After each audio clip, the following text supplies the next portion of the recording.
Picture the smartest person you know. Are they mid-lecture right now in your imagination, dropping a fact, correcting someone, dominating the room?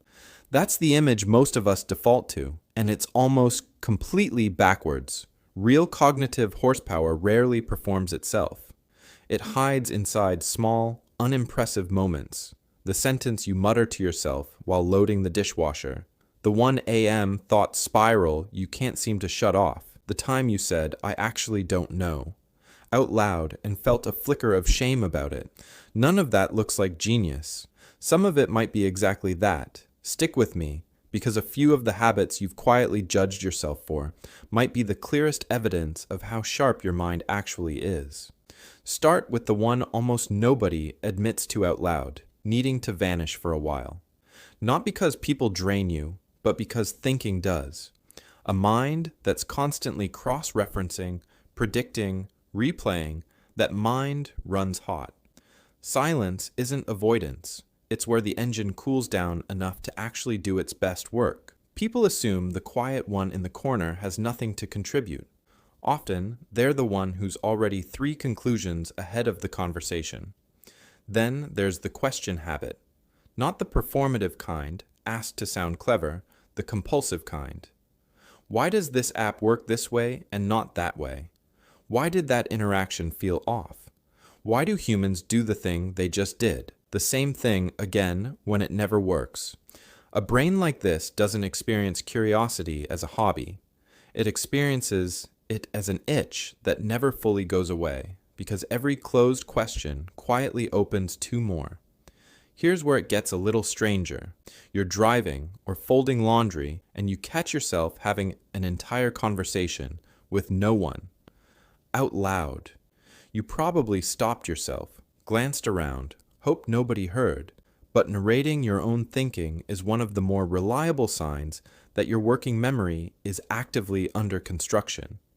You're not malfunctioning, you're debugging in real time, and you just happen to do it with your mouth open. Now contrast that with something almost nobody expects: comfort with not knowing. We picture intelligence as a vault of answers. In reality, the sharper the mind, the more it tends to notice how much it doesn't know, which is the opposite of what insecurity looks like. The people most certain about everything are usually standing closest to the edge of their own understanding without realizing it. The people who say, "I'm not sure yet," have often mapped that edge already, and they're not afraid to stand near it. Which brings us to the habit that gets mistaken for a flaw more than any other: replaying a 5-minute conversation for 3 hours afterward. Not because something's wrong with you, because the same machinery that's good at solving hard problems doesn't have an off switch for soft ones. It runs every angle, every alternate phrasing, every possible reading of a single raised eyebrow. From the outside, it looks like indecision. From the inside, it's a simulation engine that simply refuses to idle. And notice, humor sits in that same engine room. The fastest, sharpest sense of humor in a friend group usually belongs to whoever is best at spotting a pattern and then breaking it on purpose, mid-sentence, before anyone sees it coming. Comedy and intelligence borrow the same machinery, recognize the expected path, then swerve. That's not a coincidence. That's the same wiring doing 2 different jobs. There's also the trait that quietly separates a flexible mind from a stubborn one, and it's not how strongly someone argues. It's how easily they update, treating a belief like a draft instead of a tattoo. Most people defend an opinion like it's their identity on trial. A more adaptable mind treats it like a hypothesis that hasn't been stress tested yet, and updates the moment better evidence shows up, without the ego bruise everyone else seems to get. Now ask yourself something. How many of these we've just walked through get mistaken, constantly, for the opposite of what they actually are? Solitude read as coldness. Questions read as doubt. Changing your mind read as weakness. We've built a culture that rewards loud certainty and quietly punishes the exact traits that produce real depth.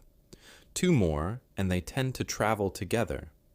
The mind that won't quiet down during the day often gets loudest right before bed, which is why so many sharp thinkers describe their best ideas arriving at the worst possible hour, somewhere around midnight, uninvited.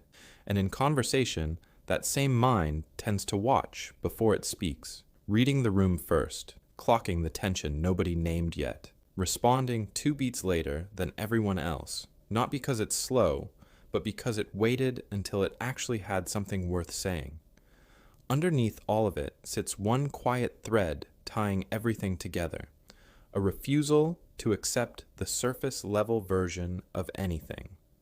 Why do we do what we do? Why does this relationship keep repeating the same pattern? Why does this feel true and that doesn't? It's not always loud or philosophical. Sometimes it's just one persistent question sitting in the back of the mind, refusing to leave you alone until you've actually answered it. So if you've ever felt a little strange for needing to disappear, for overthinking a throwaway comment, for talking to an empty room, or for saying, "I don't know," when everyone else seemed so sure, maybe it was never something to fix. Maybe it was your mind doing exactly what a sharp one does, in the only way it knows how. If you recognize yourself in more than one of these, say which one in the comments. I'd genuinely like to know which habit hit closest to home.